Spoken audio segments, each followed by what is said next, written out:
Hola, Margarita Perkovich. Estamos inmensamente felices de que estés hoy aquí desde Uruguay. Muchísimas gracias por tu tiempo y todo tu trabajo desarrollado. Estamos aquí para hablar contigo como parte de nuestra serie sobre la experiencia del Frente Amplio, del que pensamos que hay mucho que aprender, especialmente desde los movimientos sociales en Europa, donde vemos mucha fragmentación y polarización. Reconocemos el Frente Amplio como una larga tradición en promover y crear alianzas a través de movimientos sociales, organizaciones y partidos políticos. Estamos hablando con personas de diferentes ámbitos del Frente Amplio, de diferentes generaciones y trayectorias, y hoy tenemos el inmenso honor de poder hablar contigo como fundadora del Frente Amplio. Margarita, empezaste a militar a los 20 años. Durante la dictadura trabajaste integrando las organizaciones de la sociedad civil, por ejemplo, la red Pro Cuidados, que fue impulsada para realizar el seguimiento y control de la ampliación de la política pública de cuidados, el Sistema Nacional Integrado de Cuidados, que surge en el año 2015 y que actualmente integras. Tu participación en la organización de la sociedad civil durante la dictadura, perdón, pasó fundamentalmente por los derechos humanos y por las libertades. En la recuperación democrática asumiste cargos en los departamentos legislativos y en los nacionales. Hoy compartes tu actividad entre el trabajo social y el político. Hoy hablaremos un poco de la historia del Frente Amplio, algo de tu personal trayectoria, especialmente desde el punto de vista de liderazgos feministas, también sobre aprendizajes y retos para construir alianzas y coaliciones sostenibles a gran escala y con una fuerte participación de los movimientos durante muchos años.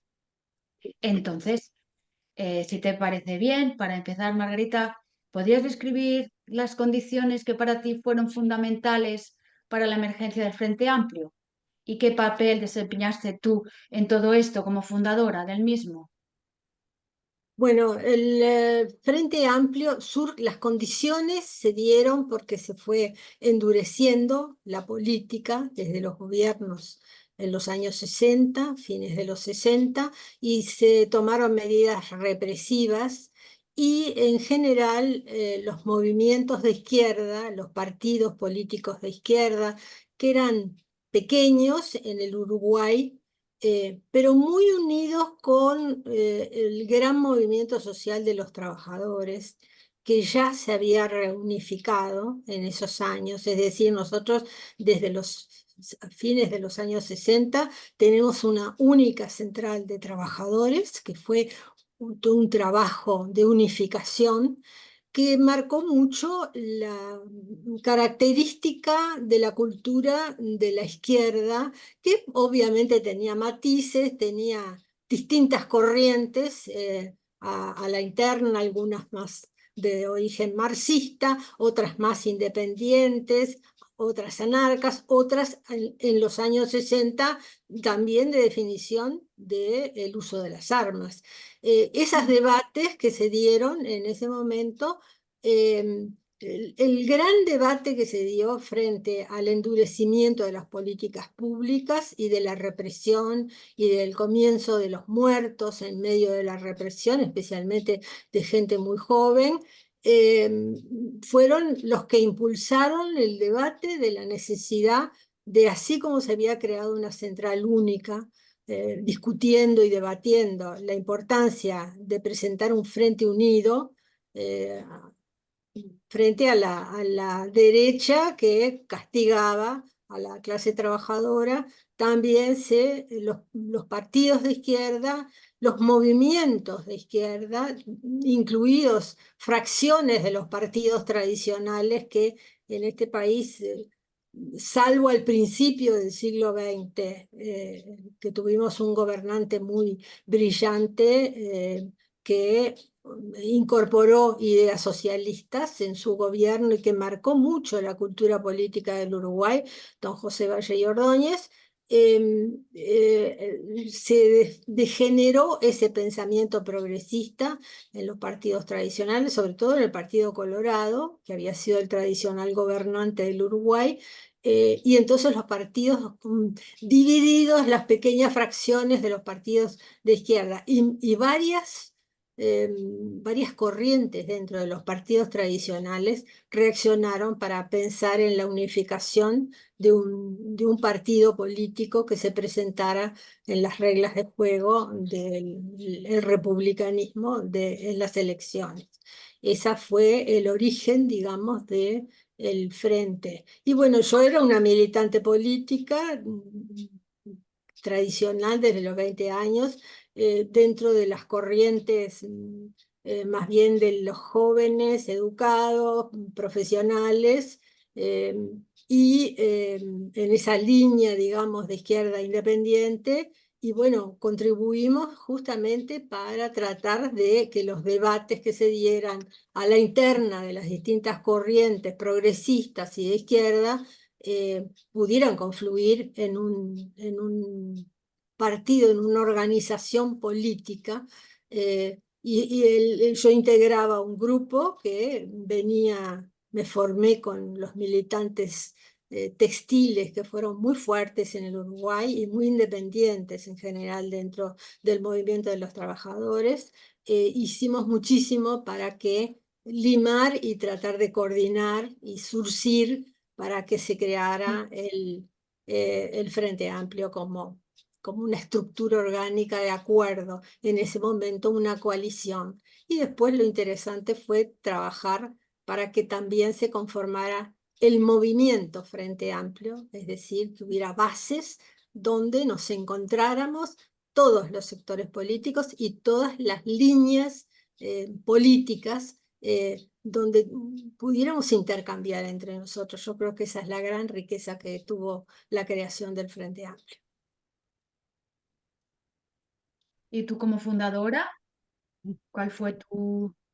Yo participé dentro de ese movimiento, dentro de un sector político que se llamaba los Grupos de Acción Unificadora, en propulsar no solamente la concreción del acuerdo político de todos los sectores que subsiste hasta hoy. Nuestro acuerdo político es como la base de todos los sectores, que incluyen las distintas corrientes, sino especialmente en esto que yo decía, que era impulsar la creación de esos ámbitos territoriales que se llaman comité de base, donde nos encontramos todos los militantes de todas las corrientes políticas, pero sobre todo los independientes, la gente que era gente de izquierda, pero que mucha venía de los movimientos sociales, pero que quería crear esa herramienta política para tratar de combatir la extrema derecha que en esos Mm. momentos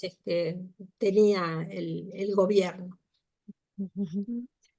Yo creo que merecería la pena, porque no lo tenemos en otras preguntas, quizás a lo mejor indagar un poco más en posteriormente cómo fue tu trayectoria dentro del partido, cómo ha ido, qué diferentes digamos, lugares o responsabilidades has ido tomando. Y creo que has comenzado, ¿no?, diciendo que como fundadora tu rol principal fue apoyar, congregar y crear los grupos, los comités de base, ¿no?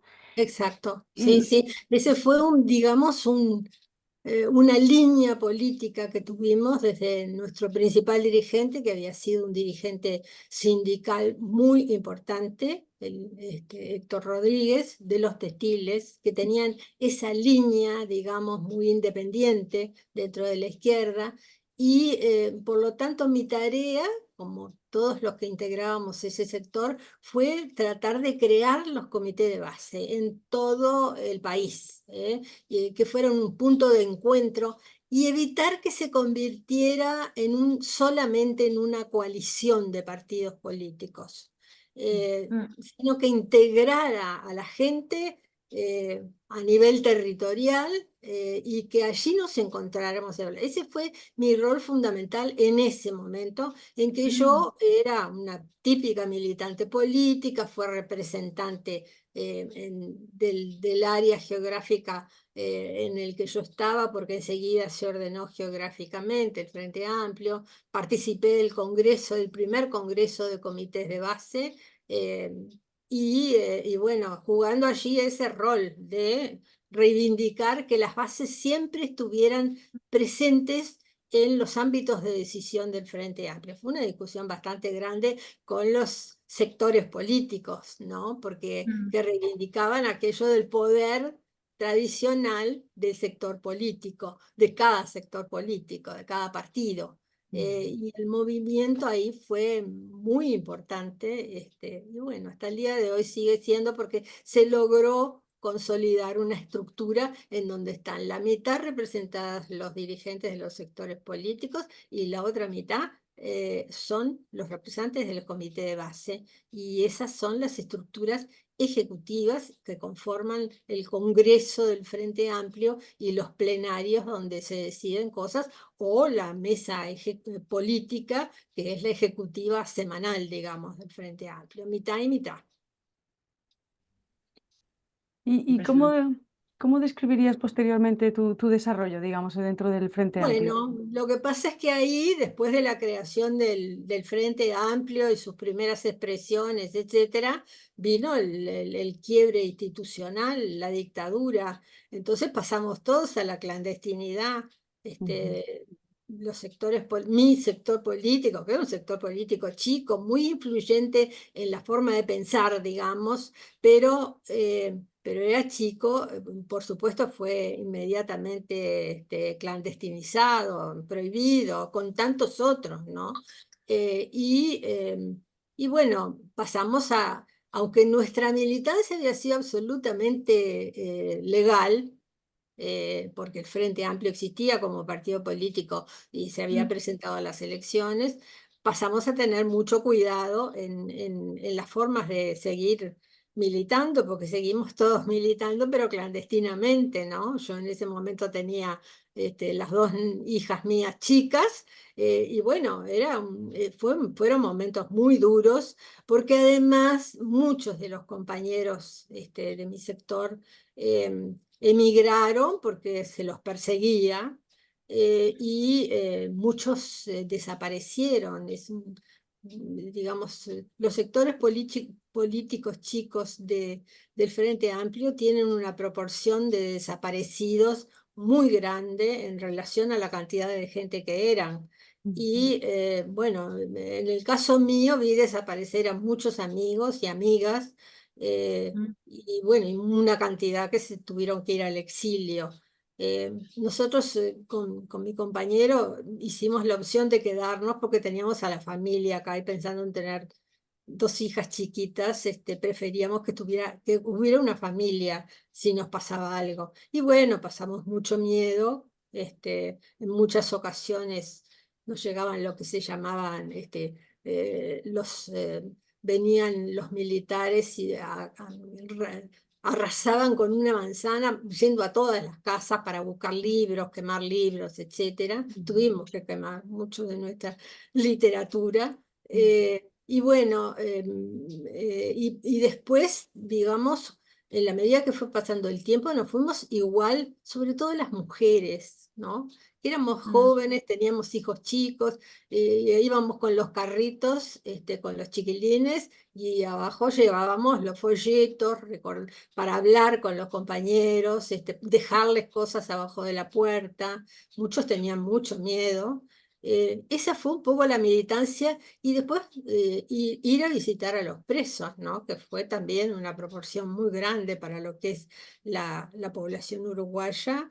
Y nos organizábamos para llevarle comida, sobre todo a la gente que conocíamos, con la excusa de que los conocíamos, incluso íbamos con los chiquilines, para llevarles comidas, y bueno, si podíamos alguna novedad, contarles de lo que estaba pasando, con nuestro máximo líder, el general Sereñi, preso, del cual a veces recibíamos alguna información de lo que estaba pasando. Pero fue una época, además, en la que trabajamos junto con los militantes de todos los partidos políticos del Uruguay, porque, bueno, en el caso, por ejemplo, del Partido Nacional y su líder en ese momento, Wilson Ferreira Aldunate, él tenía una actividad internacional muy fuerte, y recibíamos sus cassettes a través de los compañeros del Partido Nacional, y nosotros les leíamos las cartas de Sereni y ellos nos leían las cartas. Y fue una lucha conjunta de la sociedad uruguaya que mantuvo la vocación democrática que tiene el pueblo uruguayo en las familias. Las mujeres siempre reivindicamos eso. Las mujeres conservamos la llama de la democracia al interior de las familias cuando muchos hombres faltaban, o porque estaban presos, o porque los habían desaparecido, o porque se habían tenido que exiliar. Y bueno, esa fue una tarea. Y en ese proceso yo trabajo mucho, me empiezo a integrar y a crear organizaciones sociales, y eso, digamos, conforma, ahí cambia mi militancia y mi cabeza de entender la política, porque cuando se empieza a acercar la posibilidad de recuperación democrática, empiezan a venir las mujeres que estaban exiliadas y todas venían feministas. Y entonces ahí fue que empezamos las militantes tradicionales del Uruguay, que en el 68, cuando se hace la gran eclosión, digamos, del feminismo en Europa y en Estados Unidos, nosotras no habíamos incorporado el tema, para nosotras seguía siendo el tema político, partidario, etc.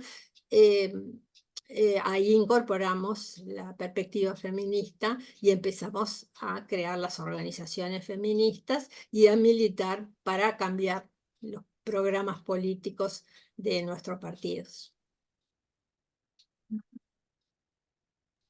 Muchas gracias por darnos este arco y ahora vamos a ir entrando poquito a poquito en las diferentes cosas que has ido mencionando, pero quería volver un poco a los comienzos a los comienzos del Frente Amplio, y una de las cosas que has mencionado, ¿no? Que uno de los fundamentales impulsos de la creación del Frente Amplio tenía que ver con el endurecimiento de las políticas públicas, la represión y finalmente la llegada de la dictadura, ¿no? Pero fue ese comienzo de la represión lo que hizo uno de los elementos que aunó a la izquierda, ¿no? ¿Qué aprendizajes o enseñanzas tú crees que podríamos, salvando las distancias y las diferencias, que pudieran ayudarnos a pensar en qué capacidades ayudarían a combatir la ola reaccionaria hoy en día? Yo creo que son dos tiempos muy distintos, ¿no? En aquel momento lo que teníamos regionalmente, y lo veíamos clarísimo, por lo menos los militantes más informados de izquierda,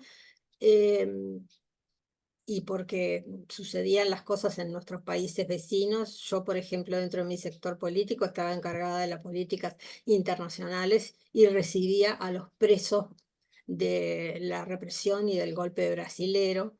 Es decir, que teníamos una clara visión de lo que nos iba a pasar a nosotros, eso lo sabíamos, pero además porque sabíamos también que había, por nuestra formación y nuestra información, una coordinación regional que venía de Estados Unidos en ese momento, la trilateral, Kissinger, que estaba planificando el parar todos los movimientos libertarios y organizados, sobre todo en América Latina y especialmente en el Cono Sur, donde eran, digamos, más organizados, más ideológicos, con más fundamentación.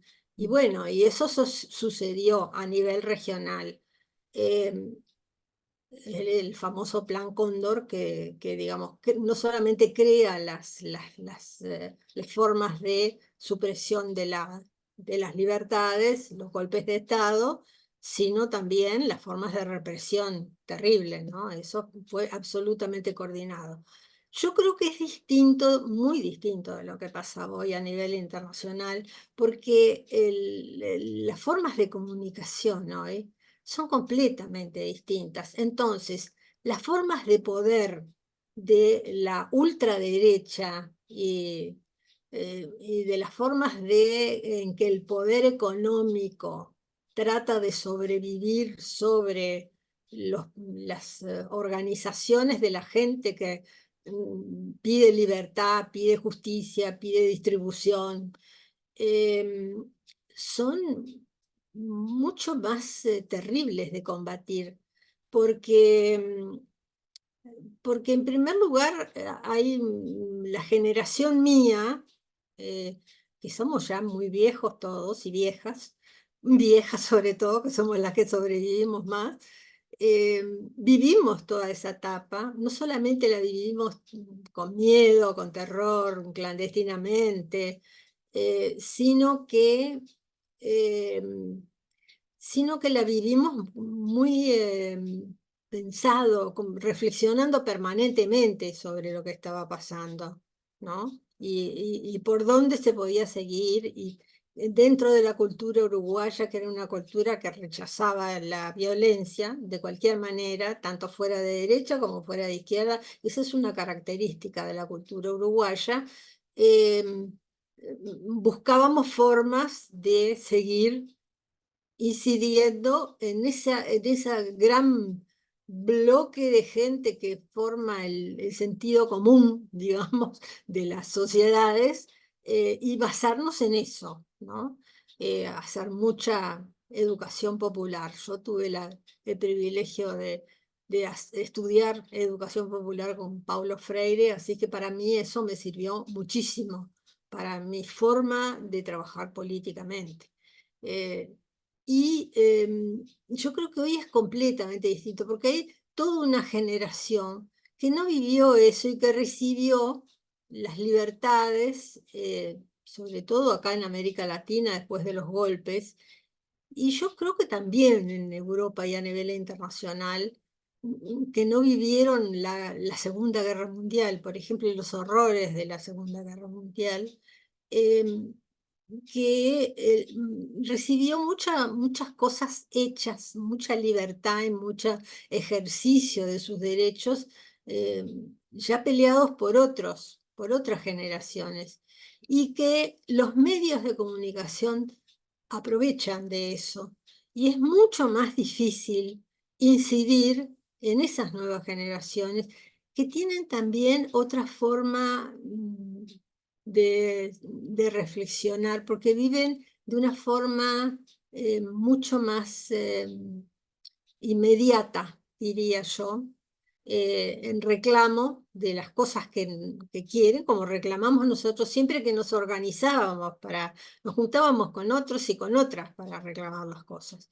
Y acá yo creo que es mucho más al impulso de lo que de las corrientes que se impulsan a nivel de los medios de comunicación y de las otras formas de las redes que hoy inciden, ¿no? Entonces, y hay mucha menos reflexión de la que tenían nuestras generaciones, que podíamos ser una vanguardia. Yo no digo que no, pero éramos una vanguardia que influía y se mezclaba con todo el mundo. Es decir, teníamos una conciencia de clase muy distinta. Yo toda mi vida, quizás sea por mi educación cristiana, porque yo tuve una familia católica que me educó, bueno, por lo menos mi madre era católica, entonces me eduqué con las monjas, etcétera. Pero de esa educación tradicional y conservadora católica que recibí, en el Uruguay se hizo un proceso hacia la teología de la liberación. Tuvimos excelentes teólogos, teníamos cursos en los que reflexionábamos sobre nuestro compromiso como cristianos con la gente que menos tenía. Y esa militancia fue muy importante para la fundación del Frente Amplio. Por eso mucha gente le extraña que se juntaran los comunistas con los demócratas cristianos, y no es raro en el Uruguay, porque la iglesia de ese momento en el Uruguay era una iglesia muy progresista, ¿no? Entonces, sobre todo para las generaciones jóvenes, que el arzobispo que teníamos, que era, bueno, representaba realmente lo que fue Juan 23 en ese momento. Éramos muchos. Éramos matrimonios jóvenes, con hijos chicos, militantes que trabajábamos, por ejemplo, participando en la pastoral de las iglesias, cosa que nunca se le hubiera ocurrido por ejemplo, al arzobispo que tenemos ahora, que es absolutamente conservador y que no tiene nada que ver porque Francisco ha sido bastante progresista, en realidad, en relación a Ratzinger, por ejemplo. Eso formó parte de un movimiento cultural que era muy importante para la formación del Frente Amplio, pero después también para la discusión con relación a las formas de comunicarnos con la sociedad. Yo todas esas cosas ahora no las veo a nivel internacional. Las sigo viendo en el Uruguay, en muchas cosas, porque el Uruguay, por suerte, tiene una cultura que proviene no solamente de la izquierda, sino, como yo digo, del propio Partido Colorado, que fue muchos años gobierno en este país y tuvo ese gobernante excepcional a principios del siglo XX, que fue don José Valle y Ordóñez, y que él miraba al exterior. Tenía muchos asesores socialistas, ¿no? Miraba el exterior con mucha admiración a Europa, a Estados Unidos, estaba atento, por ejemplo, al feminismo internacional, en las primeras sufragistas, y estaba atento a las formas de educación, ¿no? Entonces tuvimos un apoyo para tener una educación laica, gratuita y obligatoria. Tuvimos el apoyo para que las mujeres pudiéramos participar y algunas leyes muy adelantadas para la época, como la ley de divorcio, por la sola voluntad de la mujer, es decir, y pudimos votar bastante tempranamente en América Latina. Es decir, esa cabeza y el Estado, y el rol del Estado como rol defensor de los débiles, decía él. Entonces, esa Mm. cultura que impregna a todo el Uruguay, salvo una parte muy conservadora del Partido Nacional, eh, que fue siempre muy patricio, y muy representante de las clases más acomodadas y comercialmente que tenían mayores ganancias, etcétera. En general fue, creo que, un apoyo muy importante para que el progresismo uruguayo tuviera un soporte para la salida de la dictadura y para la conformación de corrientes dentro de los partidos políticos, algunas más progresistas, otras más conservadoras, pero por eso digo que a veces es difícil trasladar a otros. El Estado uruguayo es de los más antiguos del país, del mundo. Los partidos políticos son iguales, tienen la misma longevidad de los ingleses. Entonces hay una cultura política que no existe en el resto de América Latina, quizás algo en Argentina, algunos países han tenido partidos políticos que se han venido como desgranando, nosotros vemos, y en el Uruguay no, en el Uruguay estamos en plenas elecciones y los partidos políticos todos están militando en igualdad de condiciones, batallando. Entonces ahí esa cultura que es una cultura de negociación, no sé si es y de aceptarnos a nosotros mismos. Nosotros Mm. ahora en las elecciones se juntan todos los militantes que están repartiendo listas, se juntan en una plaza y digamos, se ponen a charlar y a intercambiar, es decir, no nos vemos como enemigos odiados, ¿no? Que me parece que eso es lo que no está pasando en el resto del mundo. Claro, es muy interesante, ¿no? Lo que ha dicho Margarita, que realmente es verdad que estamos en tiempos muy diferentes, ¿no? De cuando se originó el Muy Frente Amplio. distinto. Pero Mm. realmente también sí que hoy en día vemos o podemos observar la necesidad de esa unión, de trabajar esas alianzas. Si queremos hacer un mínimo de frente a lo que nos está viniendo, es que como desde un poco un sentido común es que no nos queda como otra, ¿no? Desde diferencias bueno, la sutilidad que tienen los medios, el poder, de cómo llegar a las mentes. Claro, ahí estamos muy en una situación de condiciones mucho más difícil para los progresistas, ¿no? Pero realmente si no si no trabajamos por ese entendimiento, en la búsqueda de esas alianzas, esas coaliciones, no veo cómo poder realmente, qué estrategia global. Mm. Entonces, por esto, para ti, ¿qué es lo que después de 5 décadas casi de trabajar alianzas y coaliciones, tú de lo que has aprendido, qué es lo que realmente piensas que nos puede ayudar a desarrollar tanto alianzas como coaliciones hoy en día, desde tu trayectoria? Para mí es central, desde mi experiencia, el, el respeto y el tratar de integrar y oír a los movimientos sociales. Cuando la gente se organiza en torno a cualquier derecho humano que le sea garantizado para su ejercicio, me parece que los partidos políticos tienen que estar muy atentos a eso, porque eso facilita que esos movimientos sociales no se fragmenten, en primer lugar, tengan claro, porque ahí hay también una guía política, es decir, lo importante es que se trate de construir actores lo más potentes posibles para negociar con los actores que deciden en los estados. Y ahí hay una ida y vuelta que es fundamental para los partidos políticos. Y hay algunos, bueno, en la izquierda hemos tratado, y yo creo que ese proceso durante la dictadura fue muy importante. Mi aprendizaje de trabajar, bueno, por supuesto, tenía todo el antecedente de trabajar con el movimiento de los trabajadores, ¿no? Que ese ha sido, para nosotros es el movimiento más importante y de mayor presión, digamos, que para los cambios, para lograr los cambios, ¿no? El Uruguay siempre tuvo, vuelvo a reiterar, desde José Valle y Ordóñez, una legislación laboral muy importante para los trabajadores, ¿no? E incluso la Constitución del Uruguay establece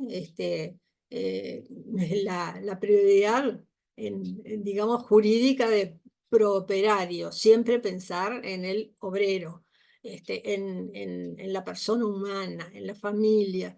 Entonces, ese marco constitucional que después se desarrolla en leyes, ayuda también a la fuerza de un movimiento social que obviamente impacta en los partidos políticos, porque está organizado, porque pelea. La huelga general, en el momento que se da el golpe, fue impresionante, es una historia que yo reivindico, bueno, reivindican todos los historiadores, yo creo que mundiales, de lo que fue la huelga general en Uruguay, ¿no? Porque participamos todos, todo el mundo, ¿no? Yo tenía una hija recién nacida, casi en medio del golpe, y me acuerdo que coordinábamos para ir a tirar lo que llamamos miguelitos nosotros en el Uruguay, que son unos pinchitos para que los que no iban a la huelga y suspendían los coches, etcétera, bueno, pincharan en una esquina, ¿no? Es decir, y eso lo hizo todo el mundo, ¿no? Entonces, esa presión organizada de un gran movimiento social es muy importante. Y después fueron surgiendo en los 90, cuando se aprueban las convenciones de derechos humanos, que el Uruguay todas las ratifica, todos los gobiernos han ratificado todas las convenciones, después ponerlas en práctica es otra cosa, pero se van creando otros movimientos, por supuesto el movimiento feminista, que tienen mucha fuerza en el Uruguay, porque además ahí salimos de la dictadura las mujeres de todos los partidos juntas. Hicimos un diagnóstico de lo que nos pasaba a las mujeres en el Uruguay, que lo que nos había pasado durante los 13 años de dictadura y todos los problemas que teníamos. Y lo hicimos juntas, junto con gracias a las académicas. Esa es otra cosa que yo siento que ha sido difícil en América Latina. Yo he participado mucho en todos los países de América Latina y he visto la dificultad, por ejemplo, que las mujeres políticas se lleven bien con las mujeres del movimiento social, se lleven bien con los académicos y las académicas, que son fundamentales para darnos datos, porque si no, no tenemos argumentos para cambiar las cosas. Y eso en el Uruguay funciona muy bien. Tenemos una Universidad de la República estupenda, que realmente nos ayuda muchísimo. Nosotros le llevamos los problemas y ellos nos procesan los datos. De algún modo sacan del presupuesto de la universidad, aunque no se los dé el gobierno, para procesar los datos que necesitamos para fundamentar nuestras opiniones o nuestros reclamos. Entonces, esa tríada de las organizaciones sociales, los partidos políticos y la investigación, la academia, es muy importante que funcione, y es lo que le da fuerza y va cambiando la cultura más conservadora, ¿no? Por supuesto que hay momentos de regresión como las que hemos tenido nosotros en este momento al perder el gobierno, el Frente Amplio se volvió para atrás en una cantidad de cosas, porque bueno, quienes gobiernan forman parte del sector más conservador de todos los partidos políticos del Uruguay. Y ha habido también una regresión en el otro partido, que siempre fue un partido socialdemócrata, digamos, al estilo europeo, que era el Partido Colorado. Sin embargo, también ahí, al formarse una coalición que integró gente de ultraderecha y militares organizados, etcétera, ha hecho retroceder porque trató de cortar con todos los elementos de progreso que habíamos tenido con relación a respetar a la distribución y a garantizarle el ejercicio de los derechos, ¿no? Ya fuera en legislación como en políticas públicas. Pero me parece que es eso, el rol que yo siento que a veces es difícil en otros países, sobre todo acá en América Latina, que yo creo que funcionó muy bien en Europa. Nosotros aprendimos también de Europa esa socialdemocracia que se apoyaba en los movimientos sociales y que se apoyaba también en las investigaciones, ¿no?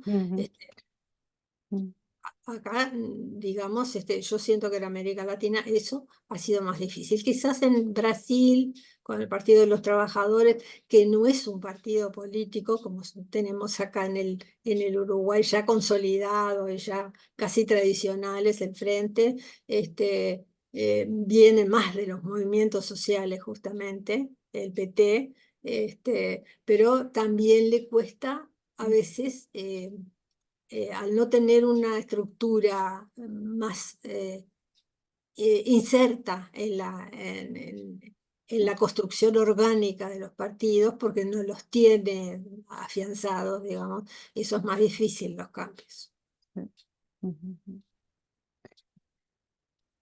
A los liderazgos feministas o femeninos que has mencionado antes y de los que has formado parte, en tus respuestas has hecho mención a dos cosas, ¿no? Una que tiene que ver casi con capacidades, principios, valores que nos apoyan en esos liderazgos, y luego has hablado también de la feminización, no, o de la incorporación del pensamiento feminista dentro del Frente Amplio.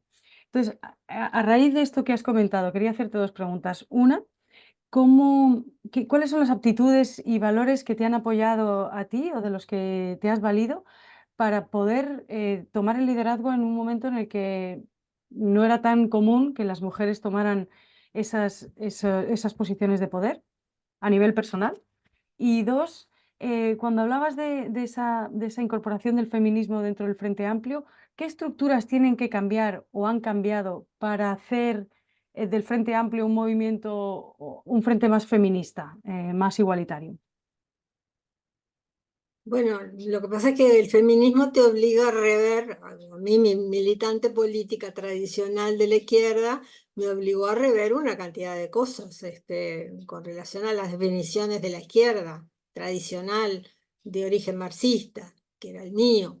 Y esa batalla la dimos varias mujeres del Frente Amplio, sobre todo con el apoyo de las que habían vuelto del exterior, metiéndonos en las áreas programáticas del Frente Amplio. Esa fue siempre nuestra tarea. El construir el programa del Frente Amplio es algo muy importante para nosotros, porque participamos todos los militantes en la construcción programática que se piensa para si somos gobierno, no para las elecciones. Y las mujeres nos metimos ahí y dimos la batalla elección tras elección para lograr los cambios. Y eso, bueno, es una reproducción en las mujeres. Para las mujeres es mucho más fácil entender nuestra discriminación dentro de las estructuras políticas que para los hombres que están en su zona de confort y es mucho más difícil.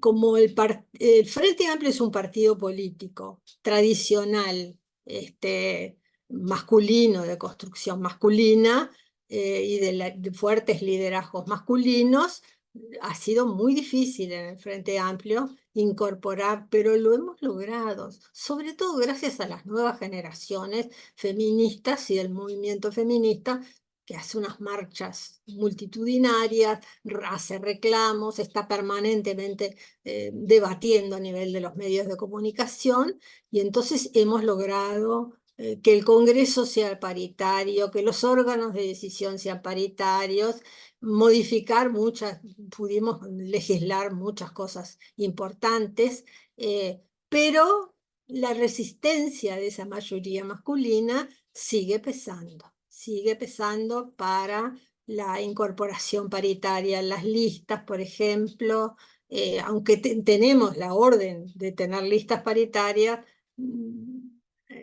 siempre se busca la forma de que en la cuota, que lo único que hemos logrado en Uruguay es una cuota del 30%, sea la mujer la tercera de la lista. De todas maneras, el frente es el que está mejor representado en cantidad de mujeres, por eso, porque se aplica un régimen paritario. Pero falta mucho de formación. ¿Y alguna clave a nivel interno del Frente Amplio? Porque el Frente Amplio, digamos que es un reflejo de ese movimiento más feminista o intenta serlo, ¿no? A nivel de país y por eso tiene mejores cuotas. ¿Qué trabajo hubo que hacer internamente? ¿Cuáles crees que fueron los cambios que conseguisteis a nivel estructural dentro del Frente Amplio para que fuera más igualitario? Es un trabajo de hormiga primero, porque es recorrer el país, lo mismo que hacemos para la discusión política, recorrer todos los departamentos del país, ir a todos los comités de base, a armarnos, coordinar las mujeres de todos los sectores políticos del frente para hacer eso, y cuando tuvimos el gobierno, crear las estructuras institucionales que nos ayudaran en esa tarea, ¿no? El mecanismo de la mujer del Uruguay no está muy jerarquizado, no es un ministerio, es decir, no se sienta en el gabinete de los ministros, pero sí fuimos logrando que por lo menos hubiera un gabinete paritario y que las mujeres que estuvieran en esos ministerios, si no eran feministas declaradas, por lo menos nos oían muchísimo para mejorar la gestión política del Estado uruguayo para que no fuera tan discriminador en eso, para las mujeres, pero también para los otros movimientos sociales basados en las convenciones, ¿no? Uno de los temas que nos ha impresionado también en el Frente Amplio, ¿no? Ha sido la construcción de fuertes conexiones entre los movimientos y los actores institucionales, ¿no? La política institucional. Esto vemos en Europa que esto se tensiona muchas veces, incluso se rompe, es muy fácil aquí es. Entonces, ¿qué rol ha jugado la sociedad civil y qué habéis aprendido respecto a sostener la participación de las bases? Y hacer de esta tensión creativa y fructífera, ¿no? Esta tensión, ¿qué nos puedes dar así como consejo, como aprendizajes Sí, esa desde... también ha sido una batalla política grande, especialmente yo creo que las feministas hemos aportado. Nosotros le aportamos a la agenda política del Frente Amplio temas que ni se les ocurrían, que eran importantes para la gente en la vida cotidiana, ¿no? Y en eso mejoramos mucho la comunicación. Y nos costó mucho, porque las cabezas tradicionales que definen, por ejemplo, en una elección cuáles son los temas importantes para tratar, en la última, en la que perdimos, dimos batallas en los comandos electorales, yo personalmente las di, tratando con otras mujeres de hacerles entender que era importante hablar de las cosas que habíamos creado para la atención de las mujeres que mucha gente no las conocía y que venían de las propuestas de las organizaciones sociales. Ese tema siempre fue un tema de tensión, como ustedes dicen. Nunca con el movimiento trabajador, porque en general también el movimiento de los trabajadores, la central de trabajadores, está cruzada también por las corrientes políticas del frente. Eso es así.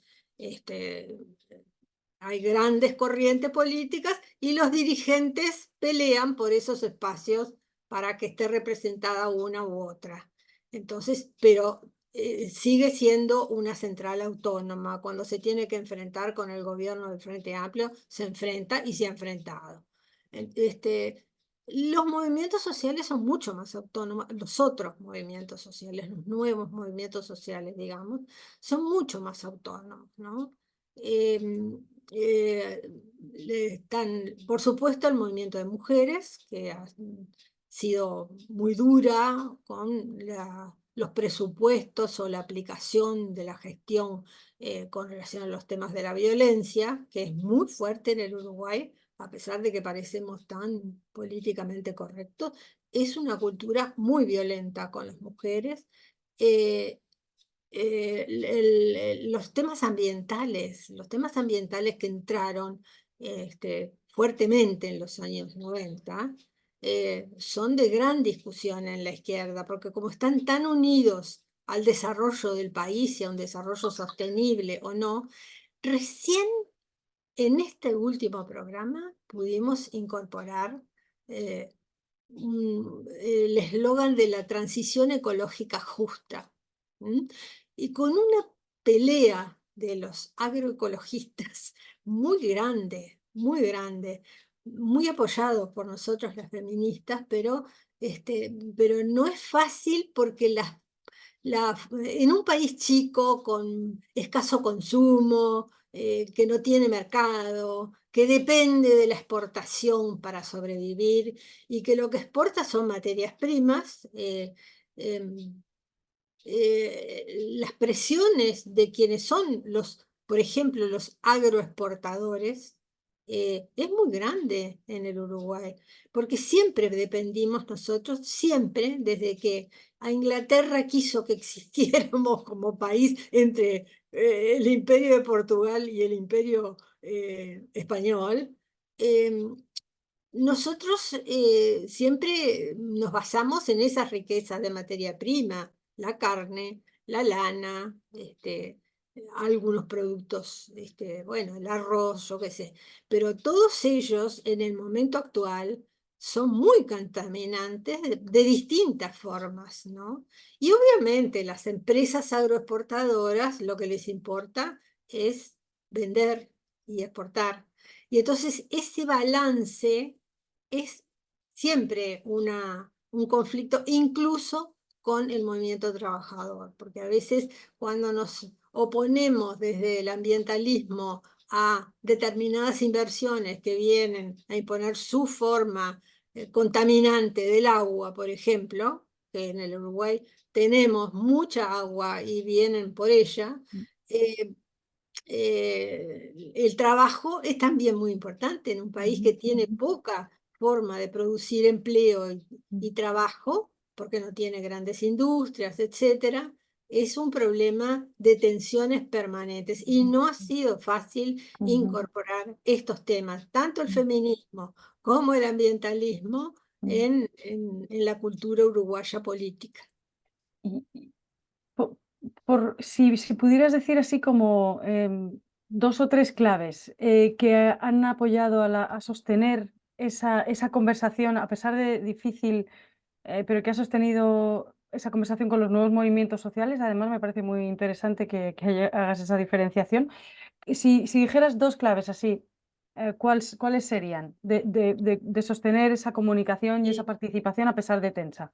Sí, bueno, yo creo que ahí también las mujeres que integramos el Frente Amplio hicimos un aporte muy grande, dando la batalla para crear los espacios de participación Mm, de ujú, los movimientos sociales como control del gobierno, ujú, no decisores, pero sí muchos espacios de participación donde tuvieran el rol de controlar, de monitorear lo que se estaba haciendo, ¿no? Y ujú, ahí se han dado tensiones, por supuesto, en esos mm, espacios, como se dieron en la discusión de programa. Por eso te digo que recién en este último programa logramos incorporarlo como una cuestión esencial. Pero los movimientos sociales nos ayudaron muchísimo. La mayoría de las leyes que impulsé siendo legisladora nacional, vienen propuestas de los movimientos sociales. La ley mm, de acceso a la información pública,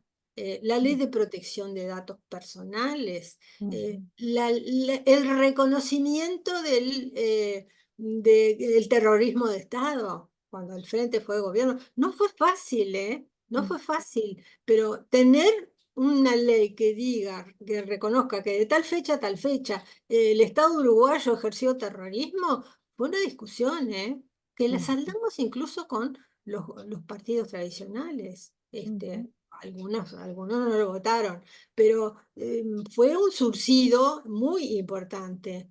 Este, y bueno, yo podría nombrar muchas mm, leyes que, digamos, todas las leyes que tienen que ver con los derechos de la niñez y la adolescencia, los de las mujeres, etcétera, la ley integral de violencia, la ley del aborto, la ley de todos los derechos sexuales y reproductivos de las mujeres, es decir, las grandes batallas feministas y de la sociedad civil organizada, eh, yo no sé, pero si no hubiera tenido esos apoyos de las organizaciones sociales que hasta me traían el texto, después lo tenemos que negociar políticamente, ese texto, y a veces queda un poco más limitado, pero digamos que son leyes propuestas por las organizaciones sociales en el Uruguay. Ahí, la Universidad de la República, por suerte, tomó ese tema mm, y está haciendo estudios de justamente el aporte de los movimientos sociales en el cambio de la cultura uruguaya política. mm. Fantástico. Será un gusto poder leerlo también, aparte de haberlo Y te escuchado lo de tus recomiendo, palabras. ¿sí? Diego Sempol es el que encarga de esa área. De hecho, yo cuando dejé el Parlamento y bueno, con mis mudanzas tuve que ir achicando todos mis archivos, los fui repartiendo justamente en los organismos, en los movimientos sociales que estaban trabajando sobre determinados temas para que fueran quedando. Diego, en su Facultad de Ciencias Sociales, recibió mucha cosa de eso. ¿No? Ahora, para acabar un poquito, nos gustaría acabar con leyéndote una cita de vuestro programa, de las bases programáticas para el 2025-2030. Las complejidades y urgencias del presente y las incertidumbres del mundo de hoy requieren explorar el horizonte lo más lejos que alcance la mirada, definiendo rumbos y abriendo nuevas preguntas. No hay sociedades que cambien en profundidad sin un sueño colectivo. Esta visión de largo plazo ayuda a visualizar la nueva utopía, el país con el que soñamos. Un nuevo sueño colectivo. No hay sociedades que lleven adelante transformaciones estructurales, cambios profundos, si no cuentan con este sueño colectivo. La visión común de un futuro posible y necesario es el motor de los cambios. Es imprescindible construir ese nuevo sueño. Entonces, para ti, Margarita, ¿cuál es tu visión sobre ese horizonte o ese nuevo sueño? ¿Cómo, así en una imagen o cómo tú te gustaría imaginar un futuro en Uruguay y, ¿por qué no?, en el mundo, ¿no? Por imaginarnos, por dejarnos esa imaginación.